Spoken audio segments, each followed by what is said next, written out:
everyone and welcome back to my channel, or if you're new here, hi, my name is Nicole and I'm a part-time reseller on Poshmark, and today I'm going to talk all things consignment, what consignment is, how to consign on Poshmark, and basically the benefits, the pros and cons, and any tips that I recommend. I've been consigning for a few family and friends, and I've learned a lot over the years, and I just figured I would make this video because maybe there's someone out there that wants to learn how to consign and they just don't know how to begin to do it. I know there is a feature on Poshmark that they are releasing slowly to everyone. I still don't have access to it, but they are releasing it where you can do consignment through Poshmark. But this video is going to be specifically on how to consign with family and friends, or anyone that you know in real life that gives you inventory to list for them.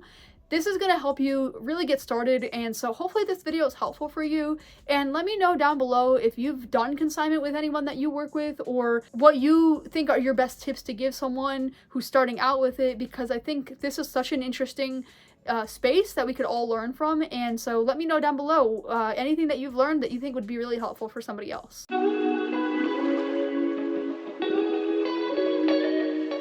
Okay, so real quick, we'll talk about what consigning is. So basically, consigning is selling for other people and kind of splitting the profits in any way that you choose. So really, like, if someone you know in real life, like I have a lot of family and friends that reach out to me and say, hey, I know you resell, can you resell these clothing pieces for me? Can you resell these shoes for me? And then you basically do the work, you sell the shoes for them, you sell the clothes or whatever, and then you basically give them their earnings for the items. And this is just a great way to do it because, one, it increases your items that you're selling, and it really gets your closet to more audience. And also the other thing is, not everyone can resell. I've seen a lot of people say, oh, I'll just resell myself. And they don't realize how much work goes into it. They don't realize how it's not that simple. And they don't realize that if you don't have an established closet, it's actually a lot harder to sell things. And I actually had a relative who was trying to sell a mother of the bride dress and a prom dress a couple years back, and she could not sell them in her own closet. She just opened a Poshmark closet and was trying to sell these pieces, and she didn't have a lot of luck selling them on her own because she didn't have that established page or that established closet. And so people don't know if they can trust you, and especially for those pricier items, you want to make sure that they're a trustworthy seller. So she ended up reaching out to me, asked me if I could sell them for her, and I sold both of them. The mother of the bride dress I actually sold for $150, and it was a custom fit dress. So that just goes to show that someone that has that established closet can definitely sell those kind of pieces.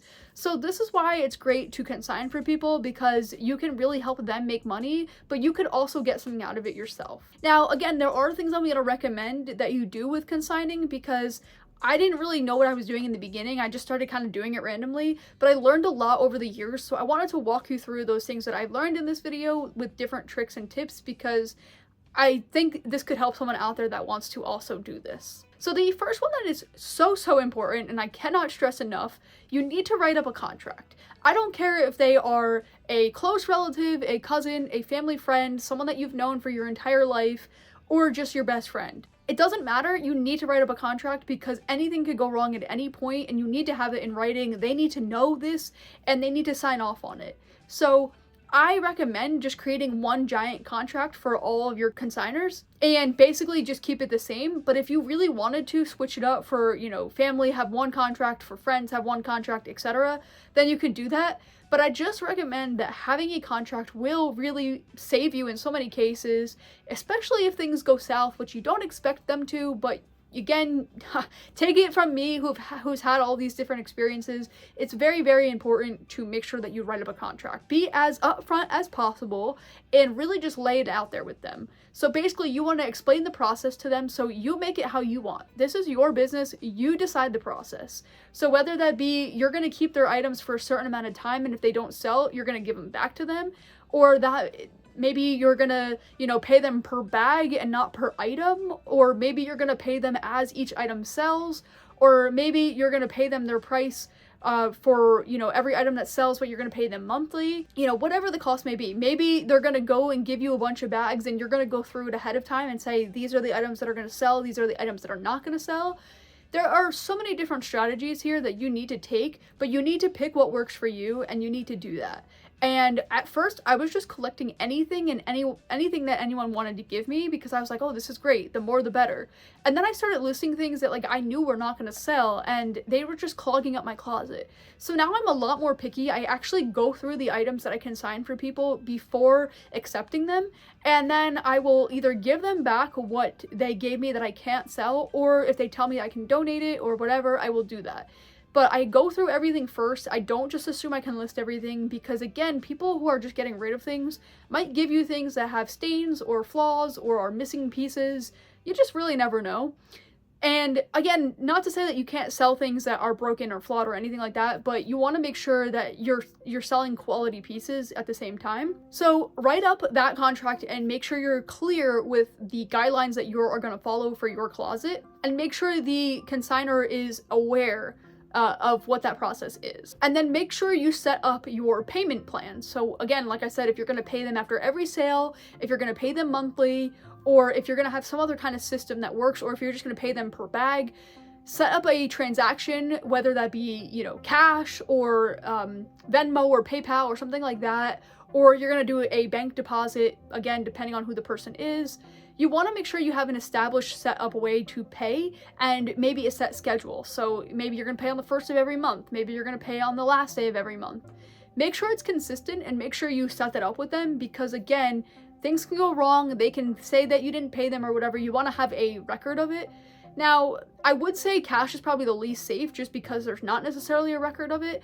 But if that's the only option that works for you, then you can definitely do that. And the next thing that is so crucial with this is just making sure that the person is aware of, you know, your strategy, your business. So like, you know, they might go into it expecting you to be able to sell things for a certain price, or wanting to get a certain price out of items, or thinking that certain items are going to sell when maybe they're not. You need to be forward and upfront with them about that, because again, accepting everything and just saying that you can sell everything might not actually work. So you need to be clear, and you need to say, hey, you know, I don't think these pieces are going to sell. These pieces are not going to sell for the price that you think, or, you know, maybe these are just brands that people don't want anymore, so I'm going to have to lower the cost. And another really big one is, you know, a lot of people say if the item is new with tag, I've had people say this to me, that they expect to get a certain price because it's new with tag. And I'm going to tell you this right now, that that doesn't necessarily mean anything. And so you need to be upfront with your potential consigners, because they need to be aware that just because there's a tag on the item, or just because the retail is at a certain price, it doesn't mean you're going to get that much. And I've had to learn that the hard way, and I had pieces listed in my closet for a year or two because I listed them at a high price because somebody wanted a certain price for them and they just weren't selling for that price point. So I started only accepting pieces that I knew that I could sell for a certain price point, and anything above that, I would just say, I don't think I could sell this for the price that you're looking for. What is the minimum that you are willing to accept? And if you're not willing to accept something I think I could sell it for, then I'm not going to take the piece. And again, that comes with research, and that is why you are taking the pieces and selling them, because you know what the market is. You know what things are going to sell for. And a lot of family, friends, relatives, whatever, they might think that they have like the best pieces. You know, they think, oh, I have the best style, I have the best pieces, the best brands. And most of the time, unless they really do, that's not the case. And so then you end up getting these pieces that like they think are really hot pieces that, you know, you're like, no, these are not selling, these are not good. So you need to be as upfront and honest with them of, hey, you know, these brands are not actually what you think. They don't really sell the way you think. So are you okay with me selling it at X price instead? And if they're not okay with it, you need to, again, have that in writing. You need to write it out. I would not accept those pieces. And it also goes for when you're accepting offers on those pieces. Make sure that you're explaining to them, hey, I got an offer on this piece. Are you willing to accept it, or do you want me to counter? And kind of go back and forth with them and make sure that they're comfortable with your price.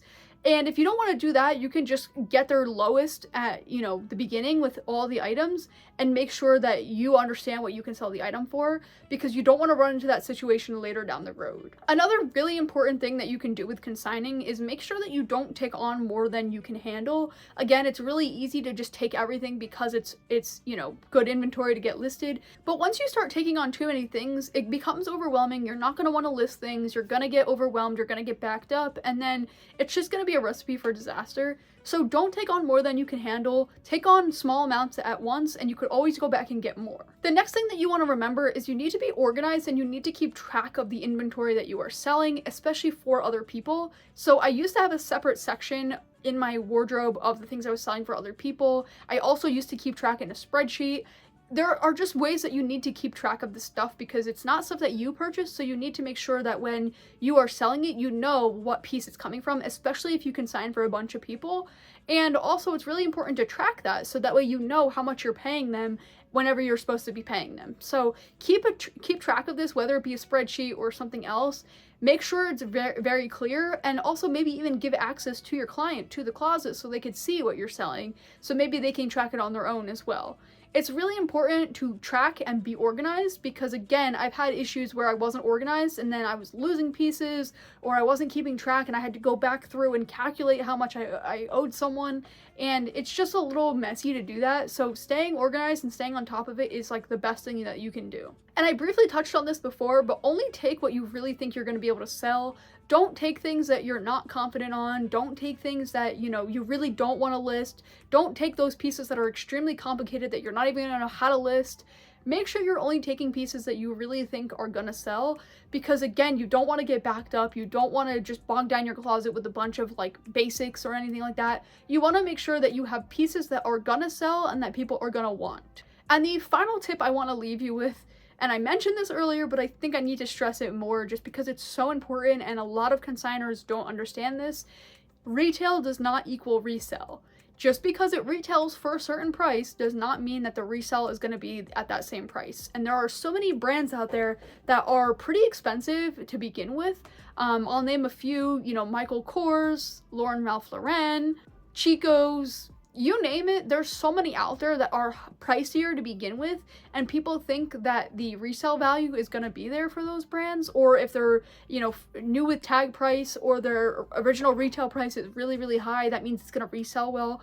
That is just not the case, and that is a very tough pill to swallow for someone that doesn't know anything. So you really need to make that clear, and you need to say, hey, look, just because of the retail price, say the retail price is 100, I'm already not going to try and get above 50 for it because depending on what the item is, you might not be able to. And you need to know that like websites and companies run sales, and basically, you know, an item that was originally priced at 100 might be marked down to like $10, $11 on the website. So if you're listing it for like $90, you might not be selling the piece. And I understand that like sometimes you could sell things higher than what it's listed for, or maybe what it's sold for in the past. Maybe it has value, but that's not always going to be the case. And so it's important to remember that the resale does not equal retail. They're very, very different prices, and you need to make sure that that's very clear to someone that you're working with. Okay, so hopefully you learned something from these tips, and hopefully you can, you know, consign and have a better system in place. Let me know down below if you consign for any people for your Poshmark or for your small business. Like I said, I work with some family and I also work with some friends, and I think it's just so important to have a good system established. And this is a topic I've never covered on my channel, but I think a lot of people could definitely benefit from knowing this, and maybe you want to learn how to do this because maybe you don't know you don't know good ways to get inventory, or, you know, whatever. You need to figure out what's going to work for you, and that also goes for, you know, coming up with like a price point. So again, how you're going to charge them, what percentage they're going to get. It's very important to kind of set those ground rules ahead of time so they don't think, oh, well, I thought I was going to get all the proceeds, or I thought I was going to get 50%. Because a lot of times people want more than they actually deserve, and if you're doing all the hard work and you are the one selling the piece, taking the photos, working with the customer, shipping out the item, spending all your time, you deserve at least 50%, if not more. And if you're like me, you kind of want to take less because you know, want to be respectful to your family and friends, but you need to realize that this is your business at the end of the day, and you're doing all the hard work. So it's not really fair to you to take less. But that is something that you need to work out with the people that you are working with, because they need to be okay with it. If they want more for their items, they might have to sell them themselves. Okay, so hopefully you enjoyed this video, and if you want to see another video on some features that you could be using on Poshmark that'll help you have more success, you could click right here. And if you want to see another video on some things that I bet you didn't know that you could do on Poshmark that are also really cool things that, you know, maybe you didn't know how to do, you could click right here. But until next time, I will see you then.